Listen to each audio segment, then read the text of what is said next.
Gold. What is it about gold that makes it so alluring? Is it the fact that it's been money for more than 5,000 years? The fact that it doesn't tarnish and looks beautiful? Conducts electricity like crazy? Nah, it's got to be something else. Maybe it's the fact it's on the periodic table as element number 79. Nope. What makes gold so amazing and so alluring to me is the fact that when you find it, you're done. There's none of this cleanup stuff. Maybe there's a cleanup of the black sand, but take for instance this rock. When I found it, it looked like that, and now it looks like that. So to make it look like this, I had to cut it in half, I had to polish it, had to clean off the polishing compound. In other words, there was a lot of work. With gold, yeah, you clean out the black sand, the pieces of lead, then you're done. You stick it in a jar, and hey, it's worth something. This rock, sure, it's worth $5, 15 bucks. So we're gonna go look for some gold. Why don't you come with me? Okay, so now that we've decided to go find some gold, where should we go? Well, living in California, it makes it pretty simple. You go to the area where the 49ers went. And they went all throughout here. Well, they went across the whole state, but they spent the lion's share of their time here. Here's Sutter's Mill. Here's where gold was first discovered, or at least first reported. So this area is known as the Mother Lode, and to be more technical, this dark strip is the actual Mother Lode. This is the bedrock, see Mother Lode, from which the gold came. There are other sources, but most of the mines were along this trend. It's along the Malones Fault. This is about 100 or 200 miles. This is about 40, 50 miles. So it's a huge area, it's a huge region. And within that region, there's a lot of gold historically removed, and there's still a lot of gold still to this day. So the Malones Fault being a primary source of the Lode gold, gold is still coming out of the bedrock and finding its way into the stream. So even though the 49ers took out everything at the time, or most everything, they didn't get it all, and there's new material coming in. So what do you say we go take a look? Where would you go? I know, I'm gonna go right there. So we're gonna go look for some gold east of Sacramento and see what we can find. Today we're in the Mother Lode. We're gonna look for gold, wild gold, the kind you only find in the Mother Lode. So this area has coarse gold, and we're gonna see if we can find some today. So wish me luck. For those of you who like to gold pan in the winter, consider this normal. A little layer of frost. Ironically, the water in the creek is much warmer, even though it's cold by most standards compared to the frost in the air temperature. The water is actually a welcome refuge. In the Mother Lode district of California, where the 49ers spent a lot of time and energy, it's common to see things like this. No, these are not garden walls. So reportedly the Chinese came in after they were like the second wave, after the 49ers, the initial wave, and they went through meticulously hogging out the entire stream bottom and stacking the rocks and running all the material they could get their hands on through their sluices. And here we are more than 100 years later, and this material stands right where it was laid. So the bottom line is they did a very efficient job of removing the gold from this watercourse. But fortunately, Mother Nature has more gold in her system, and she keeps coughing it up. And so as Mother Nature replenishes the watercourse, folks like me can come out and try our hand at it. Once in a while you find a picker, occasionally a nugget, mainly flakes. In this area they tend to be coarse flakes. So we're gonna dig this area right in here and see if we can find anything. More of a test pan, so this is kind of a starting point.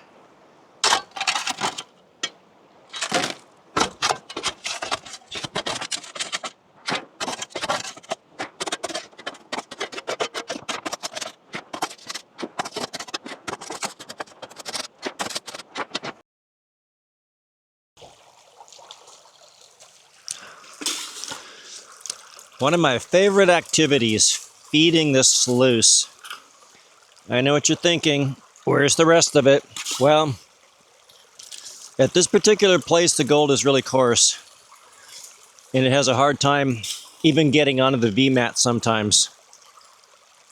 So the V-mat is really effective. Even though the V grooves are only about 1/8 of an inch deep, they stop gold in its tracks. You can see a piece right there.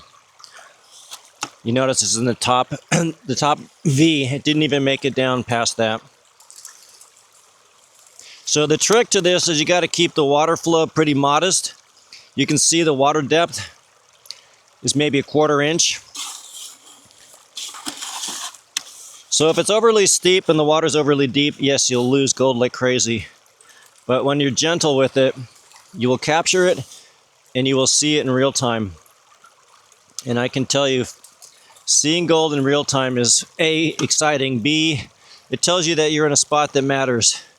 If you didn't know you were in a good spot, you could waste hours, then clean your sluice out and be disappointed.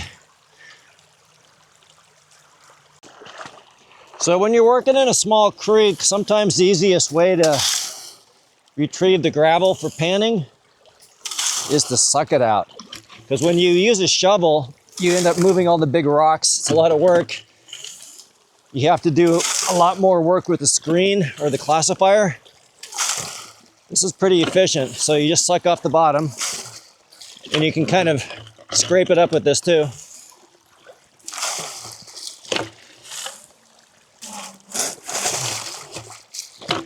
So this little guy you see is homemade. I call him my super sucker. It's made out of Schedule 40 PVC you get at Home Depot.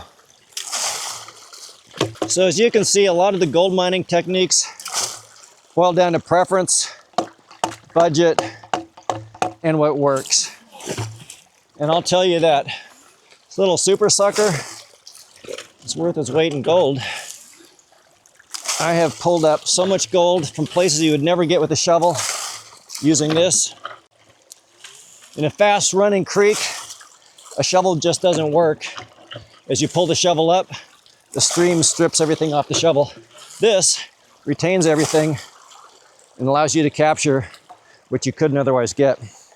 So I guess the bottom line is you need multiple tools: shovel, super sucker, sluice, pan, and a lot of good old back-breaking work. That's the hardest part. Okay, I'm at my panning station, or my sluicing station, and I don't know if you can see that piece there. Is a rather large piece right there.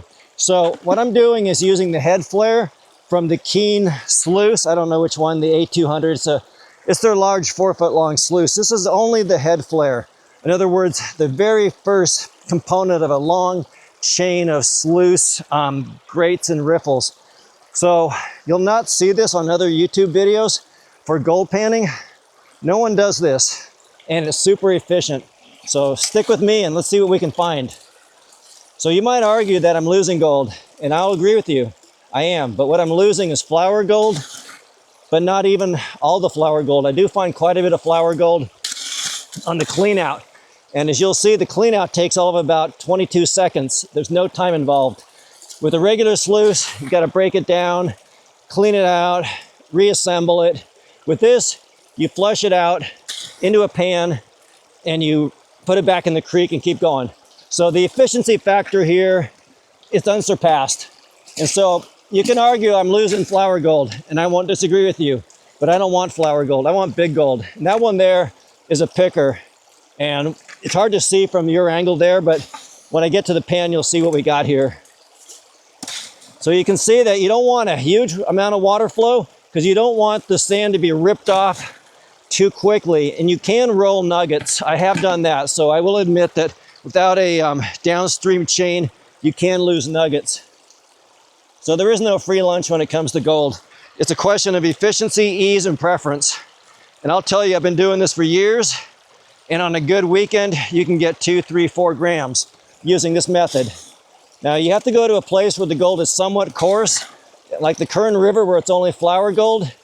This probably wouldn't be great, but I don't think the Kern River is great, period. So why would you even go there? So if I were you, I would consider going to areas that are known gold producers, such as the Mother Lode, and targeting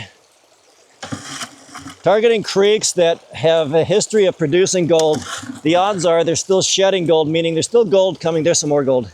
There's still gold coming into the system. So as the mountains weather away, the gold is building up. It just requires you to come out on a good weekend and have fun. So there's quite a bit of gold in there. We're gonna take a look at it. So I don't know if you can see the gold. It sits on the top riffle. So this is a V-mat and it will get trapped. You can see quite a bit of gold along the top of the V-mat. So the gold is so heavy and so dense that if it's really dense, it won't even climb onto the V-mat. It'll be stuck on the stainless steel. That's a very good sign when you got heavy gold.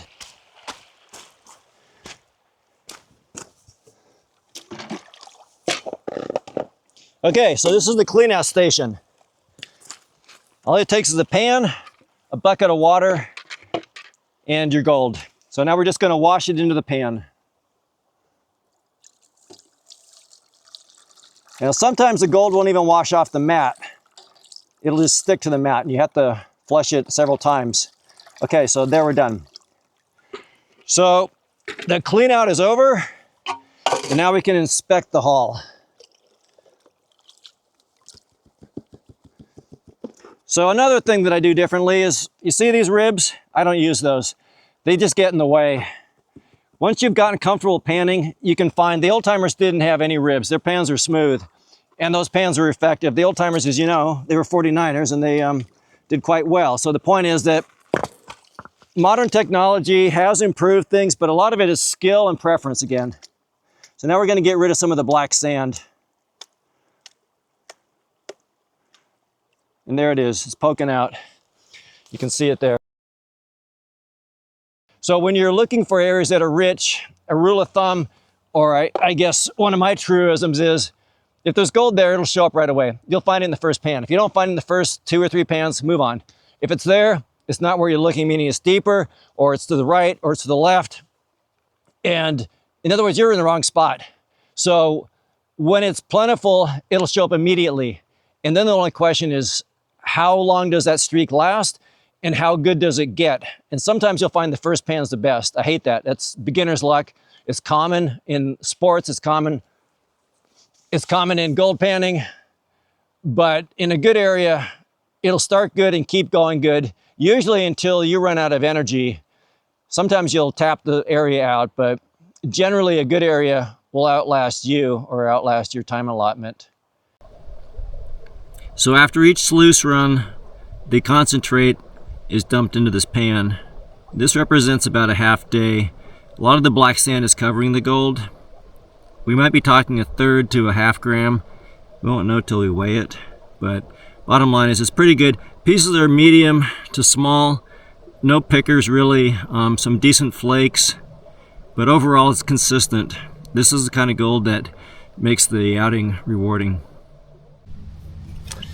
Okay, we've got all of our black sand and our gold in this big blue pan, and now we're going to separate the black sand using a magnet. You gotta be a little careful with the magnet because it's rather aggressive and it will pull up some of the gold sometimes. When you're starting out, you're okay, but you gotta be a little careful about getting too aggressive.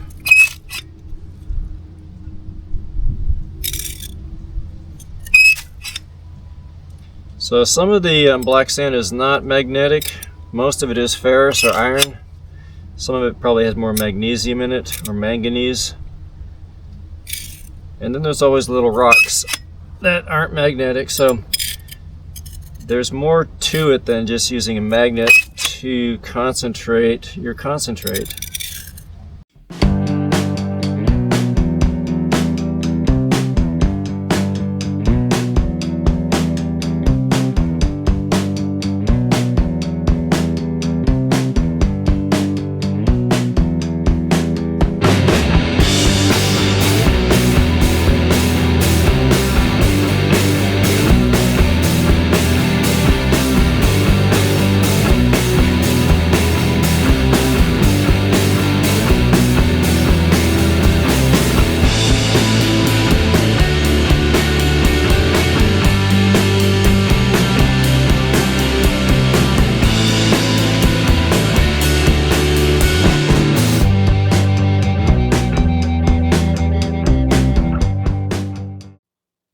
Okay, all said and done, we're at about 1.8 grams for 2 days. That's 0.9 grams per day. All in all, that's pretty good.